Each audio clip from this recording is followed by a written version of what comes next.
Gotham Season 2, Episode 9, A Bitter Pill to Swallow.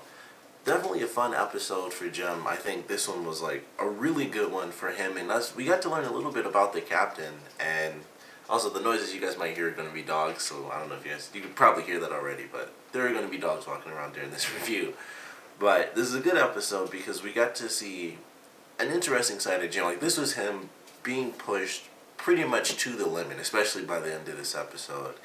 And it was kind of Jim going through this crazy little adventure. Like, it's been spanning like this whole season pretty much, just him getting closer and closer to some really, dark stuff. And even the first episode, he killed a guy and that wasn't intentional. This would have been like he had the guy defeated and he still killed the guy. So he was really being pushed to some extremes in these past couple episodes, especially the last one. The last one and this one are definitely two kind of jointed, episodes, and I really enjoyed this one. The trailer for it, I mentioned this in the last review, was really great. I was like, I don't know exactly what's happening, but there's like explosions, they're playing like Moonlight Sonatas, the music. Jim has a gun in somebody's mouth and he's yelling at him. I'm like, I don't know what the heck to expect from this one. And it was just as good as I was hoping. I really loved this episode. The only thing that sucked is how much damage happened to like the GCPD because they killed off so many people, and even by the time it ended, the Flamingo guy, he still ended up killing that one woman, and I was like, I know this is about to happen. Like, I knew it was gonna happen, and that really sucked. I was like, man, it was like they escaped and everything, and they thought everything was fine, and then she still ended up getting killed, and I was like, that really sucks because they just had this crazy situation. Like, Jim fights a dude on an elevator, which is a great scene, and I love the choreography of that. And, like, they got to the one floor, and the door opens, and they're just punching and fighting each other and pushing each other back and forth, and then the door closes, and then they're just fighting and all sorts of craziness. He beats the guy, and then they have to deal with that while they wait for other assassins to come. It's like, okay, he failed. Send everyone, which I think a lot of people may have thought of that joke, because that's what I thought of. There's like a thing with Gary Oldman from like some old movie, I don't even remember what it's from, but when he yells like send everyone and stuff, that's what I thought of, because like that just tied me into Batman. I was like, send everyone. But I loved how they, just the act of it. It's like, okay, we have one assassin, they go in, they failed. This one was like, whatever you have to do, kill Jim Gordon. And then just like a dozen freaking people come at them. At least there was almost a dozen. They're certainly about to.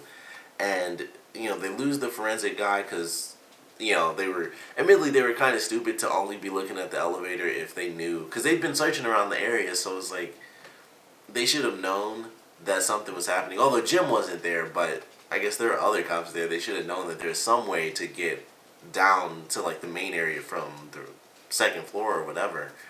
So that kind of sucked. It was like they killed the forensic guy. I think they shot that guy. I forgot how they took that guy out, but he was the one that wasn't actually dead. So he ends up stabbing the captain, and then boom, there's an artery cut, so they can't leave anymore. Jim was like super hardcore with the guy that he fought on the elevator before he tried to kill the girl. And he was like, I like about those glasses. Boom, and he shoots him straight in the head. I was like, holy crap, this is not a jokey episode. So he shoots that guy in the head and kills him. And they've been doing that. They've been getting very intense this season. And I like that. Like, I think that's part of the reason this season's been so good, because they've taken things to a very dark level where Jim is like forced to do some really crazy stuff. And that's kind of been like the big thing about this season as far as Jim's storyline, is him going down this dark path and being forced even more so than in the last season, because he was forced to do it kind of towards the end of the last season where he like had the crazy shootout and stuff at the hospital. But this was just like every other episode, or pretty much every episode, he's got to like fight somebody with a knife or stab them or shoot somebody or try not to shoot somebody or think about shooting somebody. It's just like every episode something's happening with Jim with a gun about to kill somebody, and either it's very dramatic because of who it is, like in the last episode when it was Barbara, or he's just shooting people in the head and it's insane, like holy crap, he just killed a guy. But he has to, and that's something that they've really pushed as well. Just for the GCPD in general, they're being like forced to actually kill these people, because it's not like, oh, they're just low level criminals at this point like season 1. It's like most of these people are coming at them with assault rifles and rocket launchers, all sorts of crazy stuff, and they have to kill them. They can't, like most of the cases, they can't really just be like, all right, you're under arrest. Everyone in this episode was like, except for the guy at the end, they pretty much had to kill everybody. It was just crazy shootouts. They had an explosion, almost knocked them all back. And it was just a crazy episode. And I love the way they went through. I just love how they did it. And they were just stuck in this place. We kind of go back and forth between the woman that like hired or has all the other assassins and stuff. And then we have Tabitha, who they do show her like in the very beginning. It's like her on her own. She puts out the hit. And we find out that Galavan didn't want that to happen. He still believes that his plan is kind of going swimmingly, I guess. And we do find out in the promo that he escapes, which I can't wait to see that episode, because Jim flat out punched him straight in the face. So once again, he's doing some stuff in front of the captain that he's not really supposed to do, which he certainly did in this episode when he threatened the guy out from the elevator and he has him outside of the window. But he's like, I told you not to do anything against Jim. Like, I can't believe he put out a hit on him and stuff. He wanted everything to stay as it was, because he probably knew he was going to get out, which I still don't understand how, because they had the evidence. But whatever, he's going to end up escaping, which just, I can't wait to see what excuse they come up with for that one.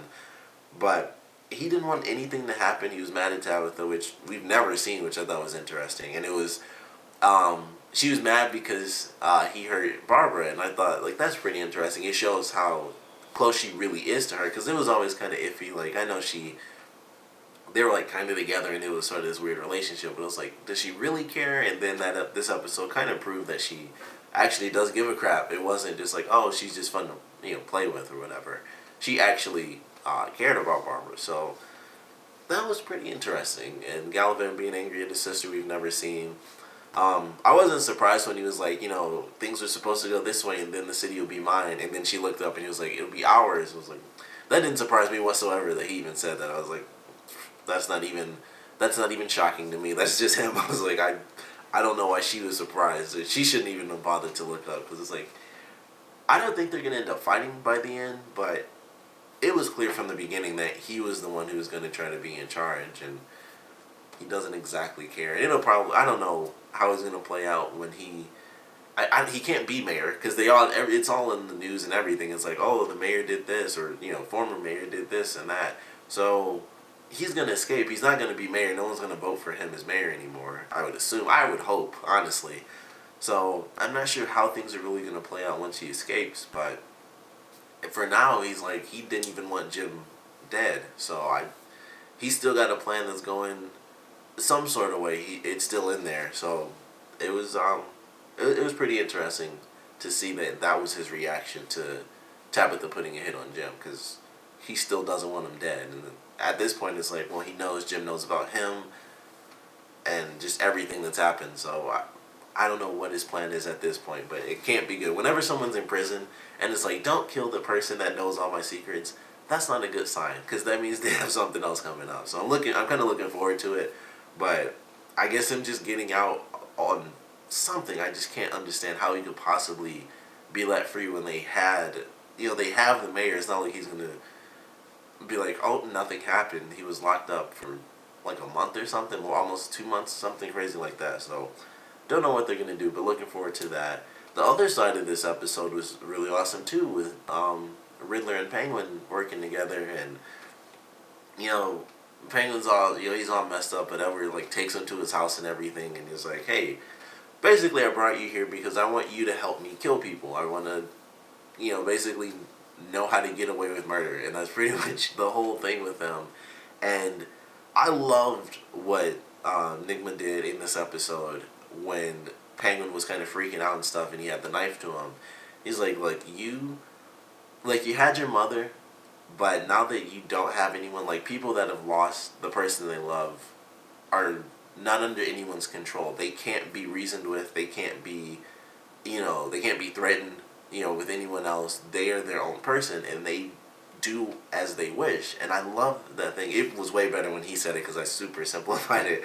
But I love that little monologue that he had, because it was like he's 100% right. Like once you lose everyone, because it was Penguin only had his mother and that was it, and now that she had been killed, which of course was sad, it's like, well, now you have nothing to lose. You have no one to kind of hold you back. You are your own man. You can rise to the top, and there's literally no threat whatsoever to anyone you love, because now you don't have anyone else. So you can be as powerful as you want and be as dangerous as you want to whoever you want, because the only threat that they can have is to your own life and not the people you care about.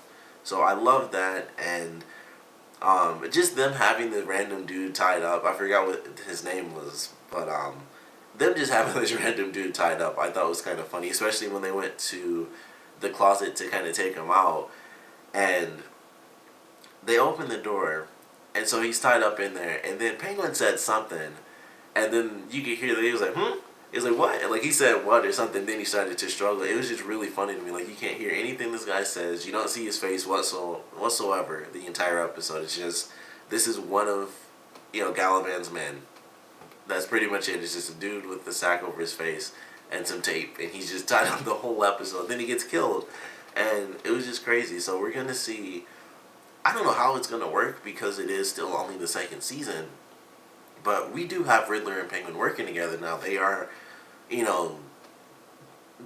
obviously everyone knows what Penguin's done, but Nigma outed himself. He was like, I killed this person, and basically, I want to kill other people. I want to know how to do that and how to, basically get away with it. And they're working together now, so I don't know if he's going to be like Penguin's inside man throughout the rest of the series, or maybe they'll do that for a little bit and then he'll snap and then kind of break off and do his own thing. Like, I'm powerful enough to do things myself now, and he'll kind of go full Riddler mode, because at this point he's like, I just want to know how to kill people, and that's it. So it's not like he's doing the riddles and everything. He just has the excitement of murdering somebody else.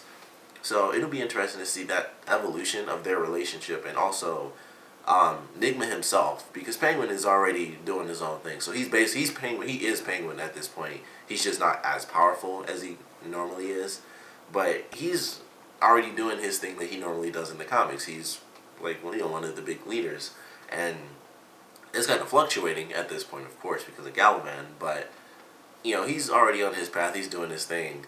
But Nigma is like, he started off working for the GCPD, so it's kind of like a very slow transition. Much faster in this season compared to the last one, because he went from, seemingly everything's fine to killed his girlfriend by accident.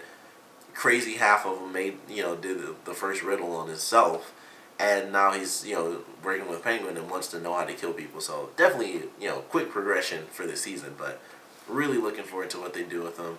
I'm very excited for this next episode, because despite everything that's happened, Jim, he didn't kill the guy in this episode, but he still got that dark side, which is brought up a bunch. Like, he normally goes towards the darkness, and once again, it kind of ties into the last episode. The same stuff kept being said to him. Like, you kind of run towards the darkness that's inside of you, and that's not exactly smart. That's not really good, because most people would run away from that.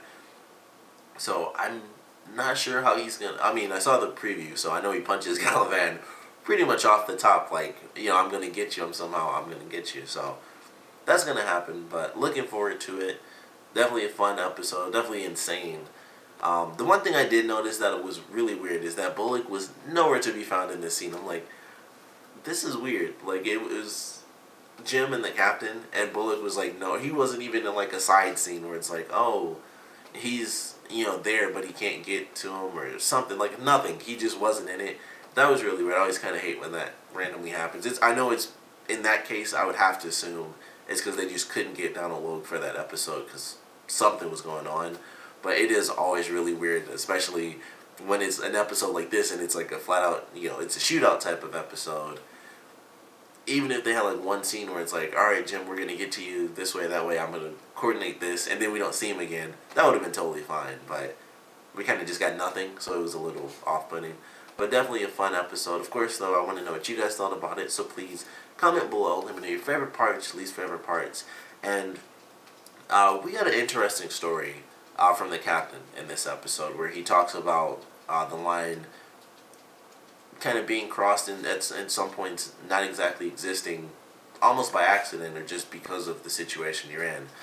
And I want to know what you guys think is going to happen with Jim in this line, because he doesn't cross it, of course, and I don't think he will, and that's because it's Jim Gordon. I think we can kind of all agree that he's not going to go insane and start killing a bunch of people. But as far as what's happening with Galavan and him escaping and obviously that pushing certain buttons on Jim, I want to know what you guys think Jim is going to do. Like, how is he going to react to Galavan escaping? How is he going to really work? Not exactly, in a bad way, I guess, working, within the restrictions of the law. How is he going to find a way to stop Galavan, and not go over the top and, threaten people and kill? He's probably going to threaten people because that's not that big of a deal. He can shake someone up. Not that big of a deal to me, personally. I know he's not supposed to do that, but that's nothing, compared to, killing people. But I want to know how far you guys think Jim might end up going to stop Galavan. So please comment below, let me know, and thanks for watching.